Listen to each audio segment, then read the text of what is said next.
Siapa yang gembira hari ini masih hidup dan masih ada umur? Hari ini kita akan melanjutkan seri kita Tanda-Tanda Zaman. Dan judul pesan kita sekarang, hidup di hari-hari terakhir. Bapak, terima kasih atas berkat-Mu padaku. Terima kasih atas kehadiran dan roh-Mu bersama kami. Curahkanlah rahmat-Mu padaku untuk mengajar dan berkhotbah. Curahkanlah rahmat-Mu pada para pendengar hari ini. Ya Allah, buatlah telinga kami mendengar. Bukalah mata rohani kami.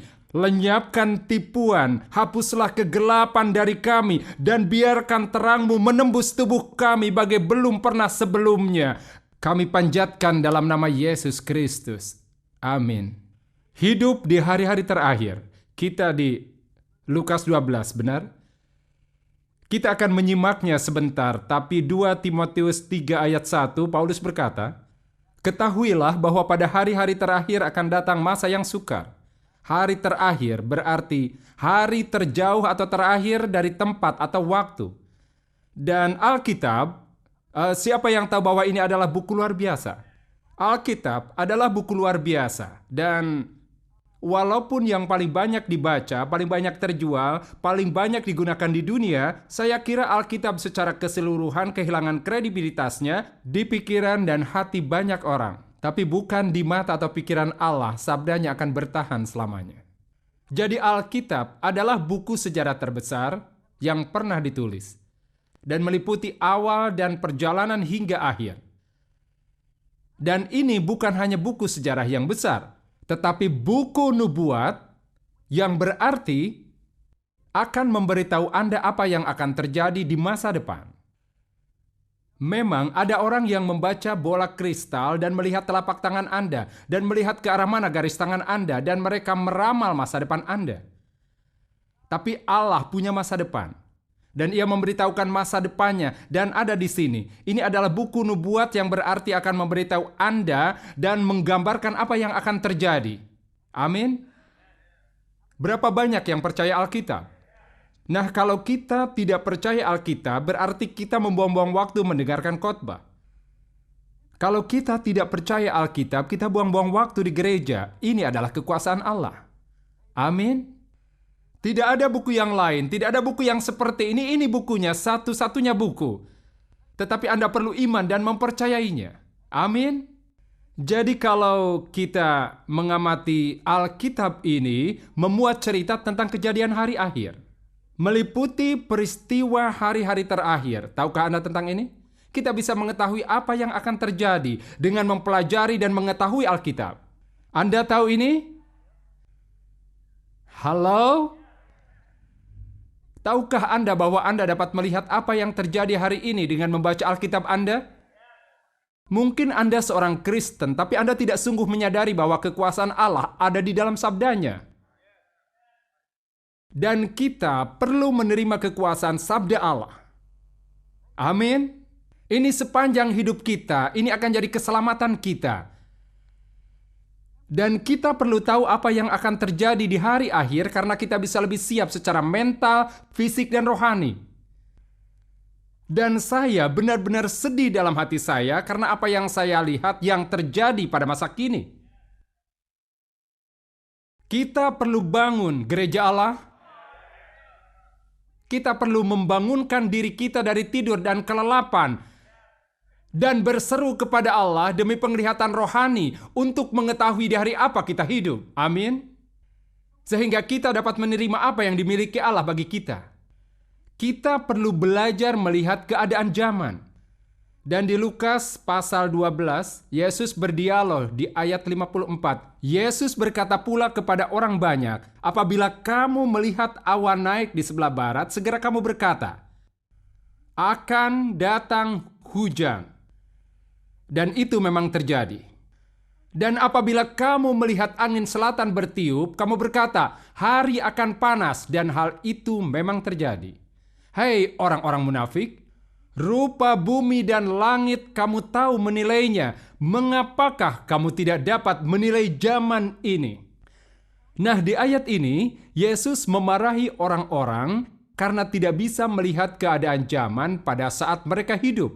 Ia tunjuk 3 soal, dan salah satunya ia berkata, kamu tahu kalau akan hujan.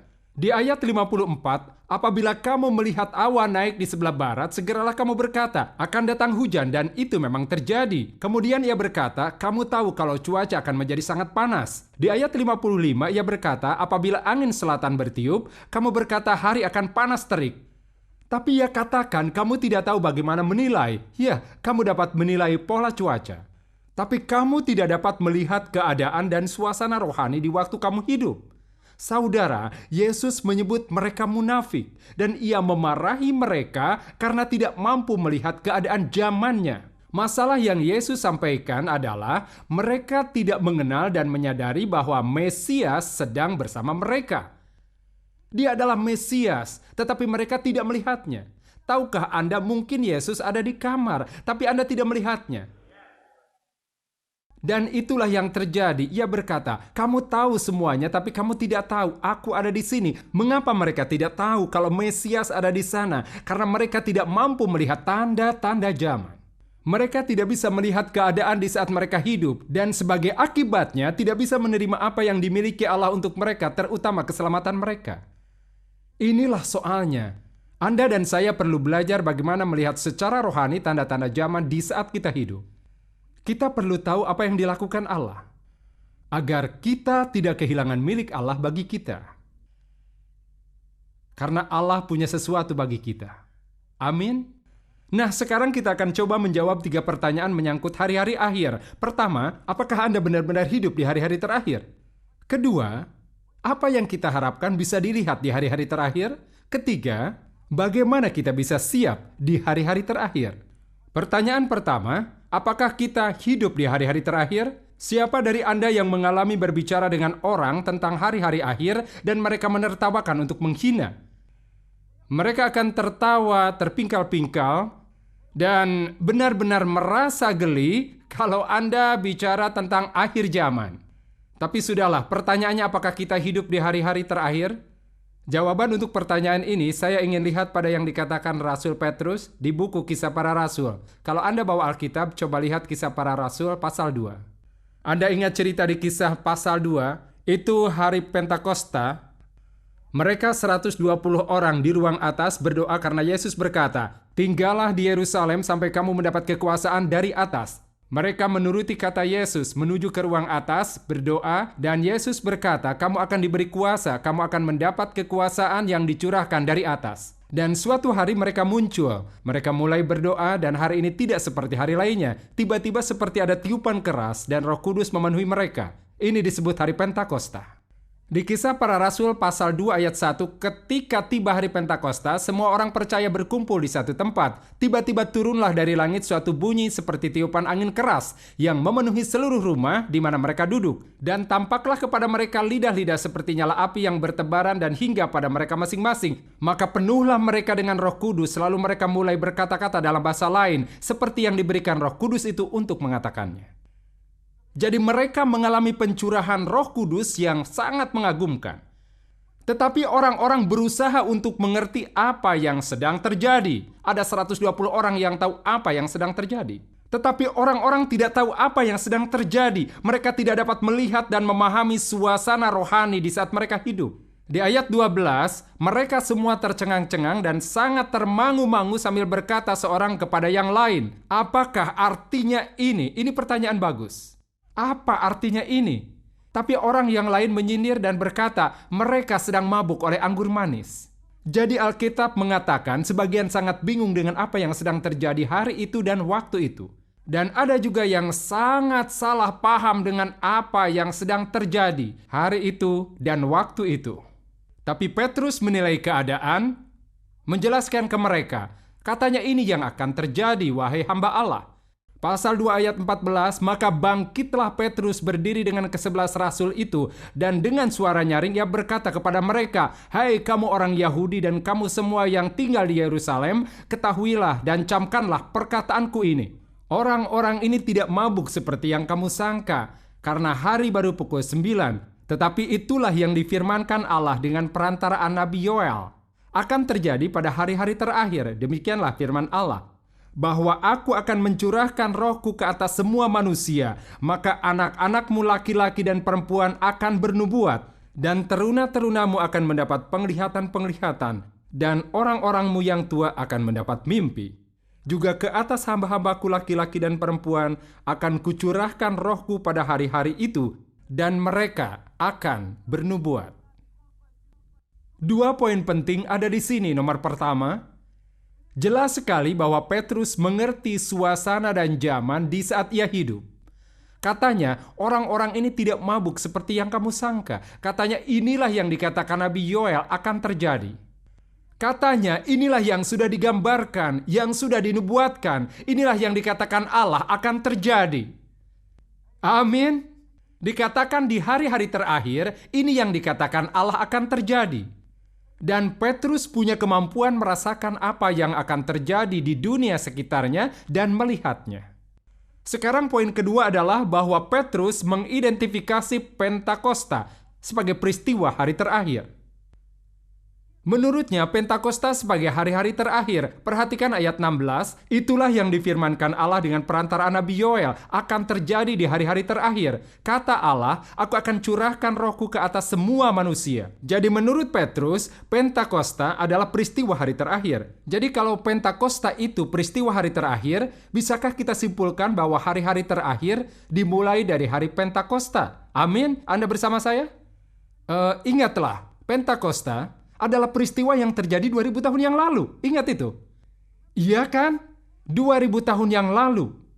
Jadi, karena Pentakosta itu peristiwa hari terakhir yang terjadi 2000 tahun yang lalu, bukankah cukup mungkin kita ini berada di akhir hari-hari terakhir? Anda setuju dengan saya?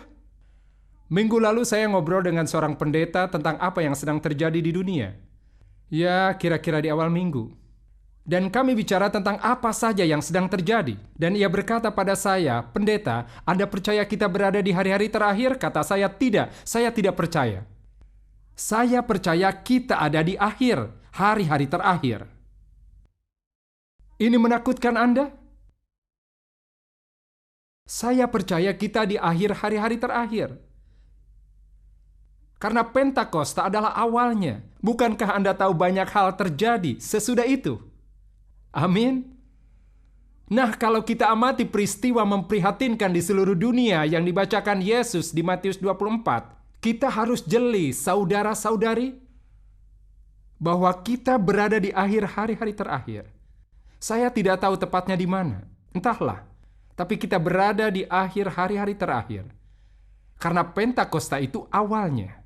Sekarang pertanyaan kedua yang ingin kita jawab adalah, apa yang kita harapkan untuk dilihat di hari-hari terakhir? Anda bisa menggambarkannya? Bisakah Anda memberi gambaran? Kalau kita di sana, kita bisa tahu. Ya, saya percaya Alkitab memberi kita gambaran. Dan ingat alasan bahwa kita perlu tahu apa yang akan terjadi adalah supaya kita siap secara rohani, secara fisik, secara mental. Sehingga kita bisa menerima semua yang dipunyai Allah untuk kita. Jadi kita perlu tahu, amin. Saya ingin memberi Anda 3 petunjuk bahwa kita hidup di hari-hari terakhir. Ada banyak, tapi saya hanya ingin memberi 3 saja pagi ini. Pertama, petunjuk pertama adalah bahwa di hari-hari terakhir, kita akan mengalami masa-masa sangat sulit. Seperti kata Paulus kepada Timotius tentang hari-hari terakhir, 2 Timotius 3 ayat 1, ketahuilah bahwa pada hari-hari terakhir akan datang masa yang sukar.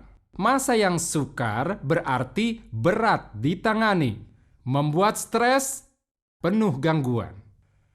Nah, dengan berjalannya waktu, menurut Anda dunia menjadi lebih baik atau menjadi lebih buruk? Nah, bagaimana penilaian Anda? Menjadi lebih baik? Apakah kita berhubungan dengan orang dan dunia yang lebih baik atau lebih buruk? Saya kira tidak ada keraguan lagi, menjadi lebih buruk. Nah, kita lihat dunia dirundung banyak masalah. Tadi malam saya menyaksikan berita 95% Texas dilanda kekeringan yang dahsyat. 95%. Kita lihat itu dan hanya bilang, sudahlah jangan ganggu aku mau ke bioskop. Tentu Anda tahu, kalau tidak hujan tidak ada gandum sapi tidak makan. Entah Anda suka daging atau tidak, tapi kalau sapi tidak makan, tidak ada daging sapi. Anda setuju dengan saya? Jadi yang saya maksud, kita perlu jeli melihat keadaan zaman, dan petunjuk pertama adalah bahwa masa sulit akan datang. Nah, tanda itulah bahwa kita mendekati akhir zaman. Hari-hari terakhir adalah masa sulit akan datang. Jadi saya tidak membayangkan keadaan semakin membaik. Pikiran saya harus membayangkan apa? Jadi kalau saya nonton berita dan tampak seperti api neraka sedang berkobar di dunia, saya harus tahu ini penggenapan Alkitab. Yesus mengatakan itu akan terjadi. Allah sudah menubuatkan. Itu akan terjadi, saudaraku. Amin. Sekarang petunjuk kedua. Di hari terakhir, karakter manusia akan menjadi lebih buruk. Di 2 Timotius 3 ayat 2 dikatakan, manusia akan mencintai dirinya sendiri dan menjadi hamba uang. Mereka akan membual dan menyombongkan diri. Mereka akan menjadi pemfitnah. Mereka akan berontak terhadap orang tua dan tidak tahu berterima kasih, tidak mempedulikan agama. Tidak mau mengasihi, tidak mau berdamai, suka menjelekkan orang, tidak dapat mengekang diri sendiri, garang, tidak suka yang baik, suka mengkhianat, tidak berpikir panjang, berlaga tahu, lebih menuruti hawa nafsu daripada menuruti Allah. Secara lahiriah mereka menjalankan ibadah, tapi hakikatnya memungkiri kekuatannya. Jauhilah mereka itu. Paulus mencatat 18 perbedaan karakter manusia di hari-hari terakhir. Ini luar biasa. Mencintai diri sendiri, menjadi hamba uang, membual dan menyombongkan diri, memfitnah, berontak terhadap orang tua dan tidak tahu berterima kasih, tidak peduli agama, tidak mau mengasihi, tidak mau berdamai, suka menjelekkan orang, tidak dapat mengekang diri, garang, tidak suka yang baik, pengkhianat, tidak berpikir panjang, sok tahu, lebih menuruti hawa nafsu daripada menuruti Allah, sepertinya beribadah tetapi sebenarnya memungkiri. Wow! Pertanyaan untuk Anda, kalau Anda melihat sekitar, Anda lihat karakter orang menjadi baik atau memburuk? Tahukah Anda Alkitab telah menubuatkan itu akan terjadi? Di hari-hari terakhir, inilah yang akan terjadi. Maka kalau kita melihat karakter orang memburuk bisa membuat kita lemah, lalu bagaimana sikap kita? Harus memperkuat diri dengan Alkitab yang mengatakan ini salah satu tanda bahwa kita berada di hari-hari terakhir. Anda setuju? Anda sudah punya gambaran? Petunjuk ketiga, dari hari-hari terakhir, dikatakan di hari-hari terakhir, orang akan meninggalkan iman mereka. Orang akan meninggalkan iman mereka. 1 Timotius 4 ayat 1 mengatakan, tetapi roh dengan tegas mengatakan bahwa di waktu-waktu kemudian ada orang yang akan murtad, lalu mengikuti roh-roh penyesat dan ajaran-ajaran setan. Nah, Alkitab menyebutkan bahwa roh mengatakan dengan tegas, dengan kata lain, Anda tidak perlu menebak-nebak atau mencari apakah yang dia katakan itu memang apa yang dia katakan. Dia dengan tegas mengatakan secara jelas, inilah yang akan terjadi. Jadi apa yang dikatakan Paulus bahwa pada hari-hari terakhir, orang akan meninggalkan iman mereka. Dan orang yang biasa berada di jalan Allah, mulai meninggalkan Allah. Orang yang biasanya beriman, tidak lagi beriman. Anda senang mendengar lebih jauh? Ini adalah firman untuk gereja hari ini. Amin. Matius 24 ayat 10, Yesus mengatakan, dan banyak orang akan murtad, dan mereka akan saling menyerahkan dan saling membenci. Dan kata Yesus, bukan hanya sedikit orang yang akan melakukan itu. Kata Yesus, banyak. Banyak. Terus terang, itu menguatkan saya. Karena setelah mengikuti Tuhan 26 tahun, dan saya periksa daftar dan lihat beberapa teman terbaik saya heran di manakah mereka sekarang. Bagaimana, Anda semua bersama saya? Apakah Anda mendengar saya? Saya percaya kata ini akan membersihkan rongsokan yang musuh coba menaruhnya di dalam tubuh Kristus. Dan saya ingin Anda mendengar yang saya katakan hari ini, karena kita butuh kata ini untuk rohani kita dan hidup kita supaya kita bisa hidup sesuai yang dikehendaki Allah. Akan terjadi kemurtadan. Nah, mengapa ada yang murtad dari imannya? Ya, ada dua alasan untuk murtad. Nomor satu, mereka akan memperhatikan roh penyesat. Nah, begini, mereka yang beriman tentunya tak ingin memperhatikan roh penyesat seperti yang dikatakan Timotius. 1 Timotius 4 ayat 1, tetapi roh dengan tegas mengatakan bahwa ada waktu-waktu kemudian ada orang yang akan murtad terlalu mengikuti roh-roh penyesat. Anda tahu apa itu roh penyesat? Yaitu roh yang menipu, yang tujuannya menyesatkan orang keluar dari jalan dengan tipuan dan manipulasi. Itulah yang dikatakan Alkitab, ada roh penyesat yang bekerja di dunia. Dan itu disebut roh antikristus. Kita semua telah mendengar tentang antikristus yang datang. Dia akan meminta Anda pakai lambang 666, ingat? Wahyu bicara tentang itu. Maka kita tahu pada satu titik antikristus akan muncul di arena dan akan mengaku siapa dia. Antikristus akan melawan dan mencoba membuat orang berpaling dari Kristus. Terus bagaimana? Paulus bicara tentang itu. Mari kita baca sebagian ayat-ayat yang menyangkut dia. 2 Tesalonika 2 ayat 3, janganlah kamu memberi dirimu disesatkan orang dengan cara yang bagaimanapun juga. Sebab sebelum hari itu haruslah datang dahulu murtad dan haruslah dinyatakan dahulu manusia durhaka yang harus binasa, yaitu lawan yang meninggikan diri di atas segala yang disebut atau yang disembah sebagai Allah. Bahkan ia duduk di bait Allah dan mau menyatakan diri sebagai Allah. Wow, Paulus mengatakan manusia durhaka, antikristus akan menyebabkan murtad terhadap Allah. 2 Tesalonika 2 ayat 9, kedatangan si pendurhaka itu adalah pekerjaan iblis dan akan disertai rupa-rupa perbuatan ajaib, tanda-tanda dan mukjizat-mukjizat palsu dengan rupa-rupa tipu daya jahat terhadap orang-orang yang harus binasa karena mereka tidak menerima dan mengasihi kebenaran yang dapat menyelamatkan mereka. Tujuan antikristus adalah menghancurkan orang dan membuat mereka murtad pada Allah. Begitulah antikristus. Jadi antikristus itu tidak datang secara fisik. Tetapi perlu Anda ketahui roh itu sudah beroperasi di dunia.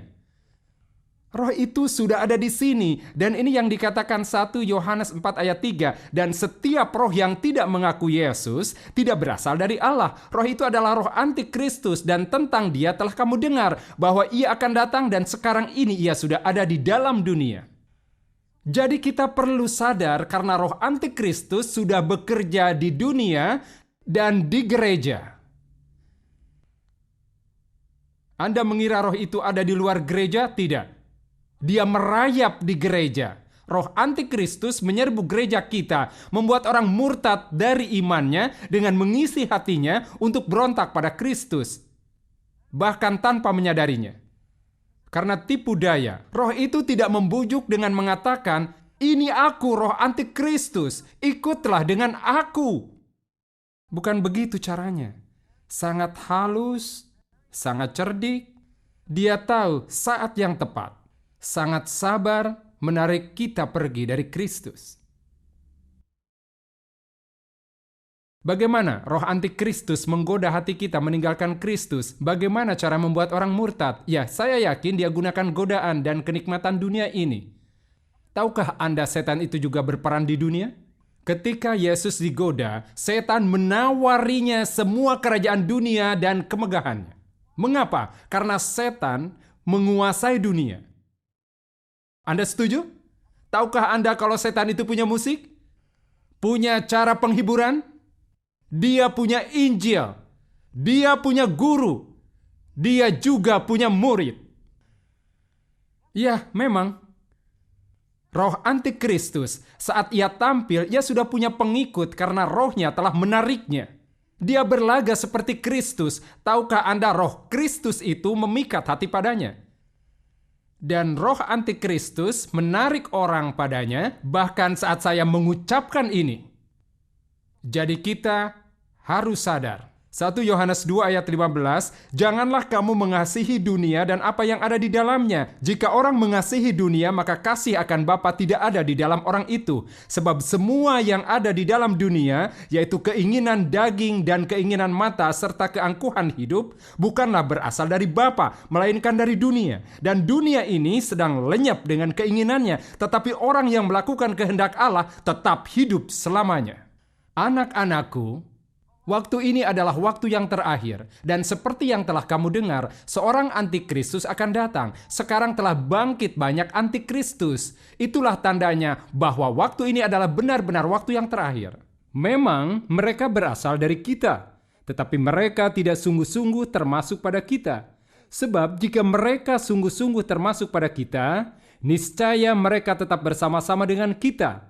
Tetapi hal itu terjadi supaya menjadi nyata bahwa tidak semua mereka sungguh-sungguh termasuk pada kita. Wow, saudara, ini fakta. Yohanes berkata, hei, jangan mengasihi dunia. Jangan mengasihi dunia. Mengapa? Sebab dunia itu kendaraan yang digunakan setan untuk menipu kita dan menjauhkan kita dari iman kita. Jangan mengasihi dunia. Kita ada di dunia tapi bukan miliknya. Kita bukan dari dunia. Amin. Kita melakukan bisnis di dunia, tapi sobatku, jangan biarkan hati Anda berdiam di dunia. Sobatku, jangan jatuh cinta pada dunia. Kalau Anda mengasihi dunia, Alkitab berkata, kamu tidak akan mengasihi Allah. Kamu hanya dapat punya satu Kristus di hatimu, Yesus Kristus atau Antikristus. Amin. Saya harap Anda merangkul Yesus Kristus sebagai Tuhan Anda. Alasan kedua yang membuat orang-orang murtad, mereka akan menaruh perhatian pada doktrin setan, ajaran setan. Menurut 1 Timotius 4 ayat 1, di waktu-waktu kemudian ada orang yang akan murtad, lalu mengikuti roh-roh penyesat dan ajaran-ajaran setan. Ajaran setan adalah ajaran palsu yang diberikan oleh setan dan dikobarkan oleh setan yang dirancang untuk membuat orang menjauhi Injil Yesus Kristus yang benar. Alkitab bicara tentang guru palsu ini. Ada nabi palsu. Ada Kristus palsu. Banyak guru macam ini di luar. Dan saya yakin kalau kita telusuri ke jalan, Anda akan mendengar ajaran baru di tempat kerja Anda. Orang akan bilang, Anda ke gereja mana? Ya, aku ke gereja di mana pendetaku dapat wahyu dari Allah. Kalau Anda mempercayai ini, Anda belum mempelajari ajaran baru. Anda belum mempelajari cara baru melayani Allah. Dan doktrin itu, ajaran itu akan dikobarkan oleh roh setan. Dan tujuannya adalah untuk menjauhkan kita dari Injil Yesus Kristus yang benar. Coba perhatikan 2 Petrus 2 ayat 1 dan 3. Sebagaimana nabi-nabi palsu dahulu tampil di tengah-tengah umat Allah, demikian pula di antara kamu akan ada guru-guru palsu. Mereka akan memasukkan pengajaran-pengajaran sesat yang membinasakan. Bahkan mereka akan menyangkal penguasa yang telah menebus mereka, dan dengan jalan demikian segera mendatangkan kebinasaan atas diri mereka. Dan sekarang dengar Kisah Para Rasul 20 ayat 29. Aku tahu bahwa sesudah aku pergi, serigala-serigala yang ganas akan masuk ke tengah-tengah kamu dan tidak akan menyayangkan kawanan itu. Bahkan dari antara kamu sendiri akan muncul beberapa orang yang dengan ajaran palsu mereka berusaha menarik murid-murid dari jalan yang benar dan supaya mengikut mereka. Dan Paulus berkata, berjaga-jagalah. Berjaga-jagalah. Perlu lebih jelas? Berjaga-jagalah. Jadi bisakah saya membunyikan alarm? Anda akan mendengar Injil lain. Anda akan mendengar wahyu yang dalam. Anda akan dengar dari orang-orang yang begitu rohania. Dan bahkan mereka akan bilang, ada mukjizat-mukjizat di gereja mereka. Tapi kalau Anda mendengar Injil mereka, akan menjauhkan Anda dari Yesus Kristus. Jauhi mereka. Jangan dengarkan mereka. Karena akan membuat Anda murtad. Jauhi pujaan mereka. Jangan terima mereka. Jangan sampai mereka masuk ke rumah Anda. Jangan bukakan pintu. Biarkan mereka di luar. Amin. Sekarang saya merasa sangat bersemangat pagi ini.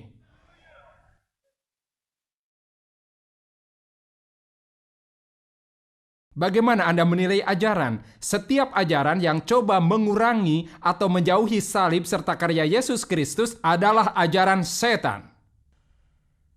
Apapun yang coba mengecilkan Kristus, Kristus dan atau Kristus untuk bukan Kristus, Kristus, Kristus. Yesus Kristus adalah penyelamat, penguasa dan Tuhan. Hanya Yesus Kristus, tidak ada yang lain selain Yesus Kristus. Tidak ada nabi di samping Dia, tidak ada ajaran lain selain Dia. Dia adalah jalan, kebenaran, dan terang, dan tidak ada yang sampai kepada Bapa kecuali melalui Yesus Kristus. Amin. Yesus Kristus. 1 Yohanes 2 ayat 22. Siapakah pendusta itu? Bukankah dia yang menyangkal bahwa Yesus adalah Kristus? Dia itu adalah antikristus, yaitu dia yang menyangkal baik Bapa maupun Anak. Amin. Anda akan sering dengar lebih banyak orang coba mempengaruhi. Bahkan orang dalam keluarga Anda akan bilang, "Saudaraku, kamu ke gereja denganku saja. Sudah dengar tentang gereja baru?" Dan usahanya serius. Mereka akan coba membuat Anda merasa tidak rohani. Seakan Anda jauh dari kerohanian. Akhirnya nanti akan tidak begitu banyak. Tahukah Anda kalau ada doktrin palsu, pengikutnya selalu sedikit? Hanya sedikit pengikut. Yesus datang tidak untuk sedikit orang. Dia datang untuk seluruh dunia.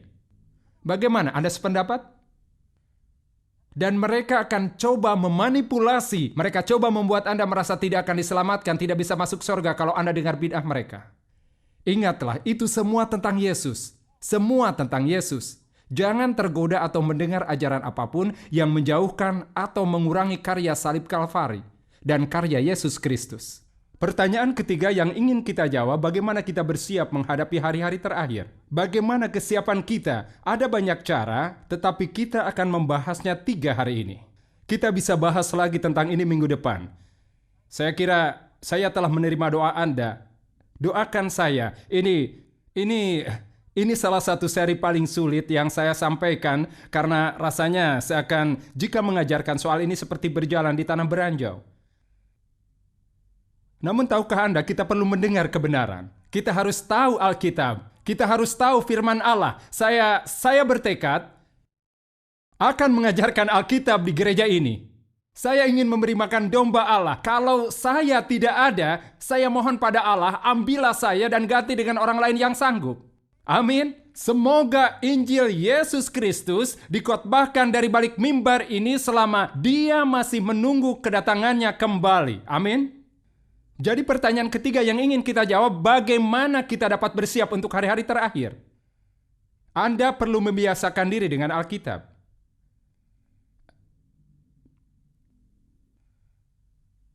Anda harus memahami, saudara-saudariku. Anda harus tahu. Dengarkan ketika Petrus mengalaminya, bagaimana dia tahu bahwa bukan setan yang melakukannya. Bagaimana dia tahu bahwa mereka tidak mabuk karena minum anggur dan hanya berhalusinasi. Bagaimana dia tahu? Bagaimana sampai dia tahu? Dia katakan ini yang dikatakan Nabi Yoel. Nabi Yoel berkata, telah menyelidiki apa yang akan terjadi dan dia katakan tunggu sebentar. Sepertinya saya pernah dengar ini. Ini bukan hal yang aneh. Dan dia dapat membaca apa yang terjadi karena dia tahu kitab suci. Saya sarankan sebaiknya belajar kitab suci, mengenal Alkitab. Kita punya sekolah minggu, ada pelajaran Alkitab di hari Selasa, punya berbagai perkumpulan, ada perpustakaan. Kita pelajari Alkitab karena semakin kita tahu Alkitab, semakin kita dapat melihat apa yang sedang terjadi. Amin. Sebab semakin kita tahu kebenaran, makin kecil peluang kita menerima hal-hal palsu. Saudara ipar saya kerja di dinas rahasia dan dia dapat mendeteksi uang dolar palsu dari jarak jauh. Mengapa? Karena dia sudah biasa dengan yang asli. Setiap kali ia melihat yang palsu, diraba tidak baik, tampilannya tidak baik, diterawang tidak baik, semuanya tidak baik karena dia tahu yang asli. Anda tahu Alkitab? Pelajari Alkitab karena ayat suci akan membantu Anda siaga menghadapi hari-hari terakhir. Amin. Kisah Para Rasul 2 ayat 15 dan 16. Oh, saya sudah baca. Tapi Yoel, intinya adalah Yoel dapat melihat zaman karena dia tahu ayat-ayat suci. Jadi bagaimana kita dapat melihat berita dan mengatakan apa yang sedang terjadi? Mengapa mereka bisa mengalami berbagai masalah? Mengapa di seluruh dunia? Mengapa Amerika mengalami? Kelihatannya akan hancur keuangannya dan mereka tidak bisa menentukan mau apa. Dan kata mereka, kalau angka kredit kita jatuh, berbagai negara akan melawan Israel. Akan ada kelaparan, ada kekeringan. Mengapa? Apa artinya semua ini? Bacalah Alkitab. Dan ayat-ayatnya akan memberitahu kepada Anda apa yang sedang terjadi. Amin. Cara kedua untuk bersiap menghadapi hari terakhir adalah kita perlu lebih mendekatkan diri pada Kristus. Mendekatlah pada Kristus. Ibrani 1 ayat 1 dan 3. Setelah pada zaman dahulu Allah berulang kali dalam pelbagai cara berbicara pada nenek moyang kita dengan perantaraan nabi-nabi, maka pada zaman akhir ini Ia telah berbicara kepada kita dengan perantaraan anaknya, yang telah Ia tetapkan sebagai yang berhak menerima segala yang ada. Oleh Dia Allah telah menjadikan alam semesta. Nah, pada zaman dahulu, Allah berulang kali dan dalam berbagai cara berbicara berulang kali kepada nenek moyang kita melalui perantaraan para nabi, maka pada zaman akhir ini Allah berbicara dengan perantaraan anaknya, Yesus Kristus. Nah, itulah sebabnya kita perlu mendekatkan diri pada Kristus. Mengapa? Karena kita perlu mendengar firman yang datang melalui Yesus Kristus. Kalau kita perlu diingatkan sesuatu, akan datang melalui Yesus Kristus. Karena begitulah cara Allah bicara pada dunia hari ini di zaman akhir, melalui anaknya Yesus Kristus. Ada dua cara Kristus bicara pada kita. Pertama, melalui ayat-ayat sucinya. Alkitab mengatakan firman Allah diilhamkan. 2 Timotius 3 ayat 16, segala tulisan yang diilhamkan Allah memang bermanfaat untuk mengajar, untuk memperbaiki kelakuan, dan untuk mendidik orang dalam kebenaran. Cara yang kedua adalah melalui rohnya. Apabila Ia datang, yaitu roh kebenaran. Yohanes 16 berkata, Ia akan memimpin kamu ke dalam seluruh kebenaran, sebab Ia tidak akan berkata-kata dari dirinya sendiri, tetapi segala sesuatu yang didengarnya, itulah yang akan dikatakannya, dan Ia akan memberitakan kepadamu hal-hal yang akan datang. Saya pernah saya baca ayat Alkitab, saya coba mengingat tapi tidak bisa. Tapi dengan meluangkan waktu yang saya baca itu, yaitu tentang suatu keinginan. Saya ini kalau saya ingat ya, seakan Allah yang ingin menyebabkan kebingungan di prajurit atau raja atau apa. Sepertinya mereka mengadakan pertemuan di surga dan berkata bagaimana cara kita melakukannya. Dan para malaikat seakan berembuk dan berkata, ya satu cara melakukannya, ya kita bisa melakukannya seperti ini. Saya sendiri tidak akan mengatakan itu kalau tidak bisa mengutip ayat suci. Meskipun begitu, cukup memberi saya gambaran. Ya kita bicara tentang roh antikristus. Dan roh Kristus bekerja. Dan Alkitab mengatakan tak seorang pun datang kecuali rohnya yang membawa. Tak seorang pun sampai kepada Bapa kecuali roh yang membawanya. Bukan Anda yang mengajak Kristus, tapi Kristus yang mengajak Anda dan membawa Anda kepadanya. Benar begitu? Begini, dulu saya pernah terlibat narkoba. Dulu saya tidak tertarik melayani Kristus, tapi Kristus yang mulai menarik hati saya. Nah, jadi di dunia ini, ada roh lain, roh antikristus, roh jahat, tak bermoral. Ada di sini di muka bumi dan selalu mencoba untuk menyesatkan orang dan menyerupai Allah. Saya tidak mau jadi korbannya. Ini hasrat yang baik. Ini yang harus dilakukan, mendekatlah padaku. Berpeganglah pada ujung jubahku, kamu akan baik-baik saja. Percayakah Anda kalau berpegang pada Yesus akan selamat? Amin. Nah, apa itu? Apa maksudnya berpegang pada Yesus? Apakah artinya pergi ke gereja sekali-kali? Apa maksudnya itu? Mengucapkan puji Tuhan sekali-kali? Pakai kaos Kristen? Menempelkan stiker di mobil Anda? Apa maksudnya berpegang pada Yesus? Kita tidak punya waktu main-main dengan gereja. Di hari-hari terakhir tidak ada waktu main-main dengan gereja. Roh jahat selalu mencoba menyesatkan orang, mencoba menarik ke cara-cara duniawi yang membuat gelisah. Kita perlu merayap ke salib Yesus Kristus. Amin. Kita perlu terus merayap ke salib. Mengapa? Saya tidak mau cara lain, sayang. Saya mau ke jalan Tuhan. Anda setuju? Jadi kita perlu lebih mendekat pada Kristus. Jadi, cara kedua bersiap untuk hari-hari terakhir adalah mendekatkan diri pada Kristus. Yang ketiga, untuk bersiap menghadapi hari-hari terakhir adalah menjauh dari pengejek dan pencela. Pernahkah Anda mendengar orang menertawakan ide tentang kedatangan kedua? Ya, ini sangat menarik. Media nasional mulai menggunakan kata Armageddon, Carmageddon. Begitulah. Apa kita akan mengalami Carmageddon? Dan dari manakah mereka dapat istilah itu? Di mana mereka dapatkan kata-kata itu? Apokalipse. Anda tahu itu berasal dari Alkitab? Tahukah Armageddon itu ada di Alkitab? Mereka menggunakan kata-kata Alkitab dan menerapkannya pada konteks duniawi. Saudara-saudaraku, Allah berperan dan Ia mengendalikan. Maka sungguh baik bagi kita tetap dekat pada Allah ketika kita mendekati hari-hari terakhir. Jadi menjauhlah dari para pencela. Baiklah, saya akan bacakan 2 Petrus 3 ayat 3. Yang terutama harus kamu ketahui ialah bahwa pada hari-hari zaman akhir akan tampil pengejek-pengejek dengan ejekan-ejekannya, yaitu orang-orang yang hidup menuruti hawa nafsunya. Kata mereka, Yesus berjanji akan datang. Mana janji itu? Sebab sejak leluhur kita meninggal, segala sesuatu tetap seperti semula pada waktu dunia diciptakan. Dengan kata lain, banyak orang bilang bahwa dunia akan berakhir dan Yesus akan datang lagi di akhir zaman. Semua mengatakan itu sejak dulu. Tapi mana? Di mana itu? Alkitab itu tidak benar. Mereka hanya orang fanatik agama. Mereka itu orang yang pikirannya lemah. Mereka suka berhayal, tidak hidup di alam nyata. Jauhilah orang yang berkata demikian. Jauhilah mereka. Baru-baru ini di bulan Mei, ada pendeta muncul dan berkata dunia akan berakhir. Tanggal 21 atau berapalah. Dan saya lihat media, saya ikuti berita yang terlihat memang aneh. Kata pendeta dunia akan berakhir. Dan kita muncul bekerja, bukan begitu? Dan ya, apa yang salah dengan hingar-bingar fanatik agama itu? Jadi orang itu salah tanggal, harusnya dia tidak menyebut tanggal karena Alkitab mengatakan kita tidak tahu harinya. Tapi satu hal yang benar bahwa Tuhan akan datang lagi. Jadi dia tidak sepenuhnya salah. Ya, saya merasa ini seperti ya auman serigala, auman, tapi serigala tidak datang.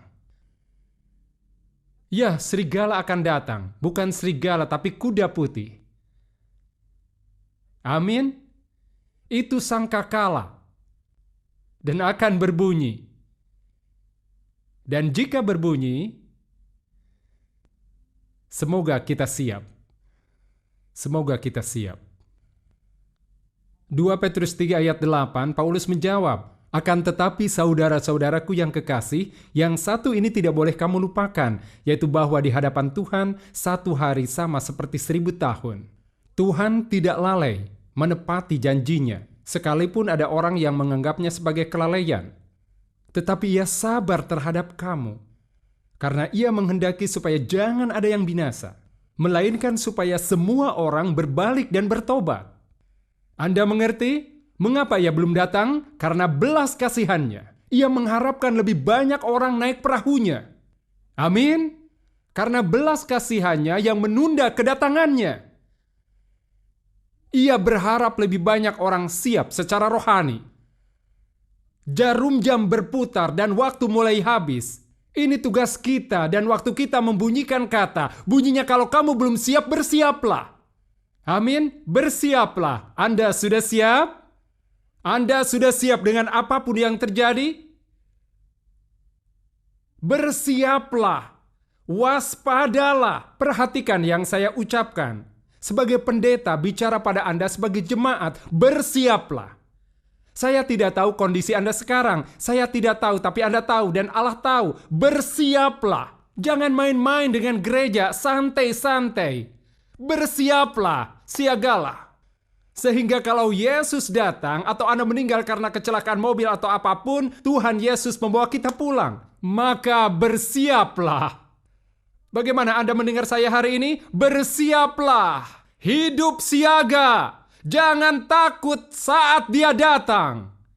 Bersiaplah. Saya pernah mikir ini beberapa tahun yang lalu, Tonia dan saya. Kami sedang memancing, naik perahu kecil, dan memang benar bahwa kita dapat melihat awan dan kita dapat menduga kapan akan turun hujan. Kami memancing sampai tidak ingat waktu. Kami terus memancing, menangkap ikan tentunya. Sementara kami begitu santai, sangat keasikan. Dan tiba-tiba, kami sadar sudah terlambat. Cuaca datang menghadang. Kami sangat dekat dengan pantai, bisa melihat tepian. Tapi hampir celaka. Ingat itu sayang, ombak itu seperti punya mata dan siap menerjang di samping perahu untuk menenggelamkan. Kami ketakutan. Jadi masalahnya adalah kami tidak melihat waktu dan kami tidak siap dengan apa yang terjadi. Kami hampir tenggelam. Lain waktu kami memancing, menangkap ikan, tapi kacau balau. Kami sama sekali tidak melihat awan di barat, dan sebelum tahu itu, hujan lebat luar biasa di Teluk. Dan kami masih naik perahu kecil yang sama. Dan hujannya seperti hujan ketika akan datang banjir. Waktu itu sepertinya saya kira itu seperti ada kekuatan di butiran air hujan menghujani kami. Butiran air hujan itu seperti tamparan di wajah. Lalu kami hidupkan motornya, berusaha ke dermaga, dan kami kuasai kemudi sedapat mungkin. Dan kami berpegang pada motor itu agar sampai tujuan. Dan kami tidak siap menghadapi badai, kami tidak melihat waktu. Dan tujuan seluruh ajaran ini bukan untuk menakuti Anda. Kita memang tidak perlu takut, saudara-saudariku, kecuali kalau kita tidak siap. Kalau kita siap, tidak perlu merasa takut. Allah selalu menyediakan perlindungan bagi semua umatnya. Perahu untuk menyelamatkan. Pengorbanan untuk dosa kita. Ia selalu siap menyelamatkan kita. Tidak berhenti menolong. Amin. Yesus berkata di Yohanes 16 ayat 33, "Semua itu kukatakan padamu supaya kamu beroleh damai sejahtera dalam aku. Dalam dunia kamu menderita penganiayaan, tetapi kuatkanlah hatimu, aku telah mengalahkan dunia." Dengan kata lain, keadaan memang tidak membaik, tapi malah memburuk. Tapi jangan takut. Jangan mencemaskannya. Aku akan mengatasinya. Berpeganglah padaku. Waspadalah terhadap roh antikristus. Hiduplah untukku dan segalanya akan beres. Hidup di zaman akhir. Anda semua dalam damai? Anda punya kedamaian dalam hati? Ingat kata Yesus, kalau kita peka terhadap keadaan akan lebih mudah siaga. Jadi misalnya kita tahu, ya ada awan gelap, tidak apa-apa. Mari kita bersiap-siap. Mari kita perhatikan semuanya, kita semakin dekat. Kita hampir tiba, perahu kita hampir merapat, tapi baiklah. Kita ada di perahunya, sudah hampir ke tujuan. Semuanya akan menjadi baik. Amin? Anda setuju? Anda memahami pesan hari ini? Baik, mari kita berdoa bersama.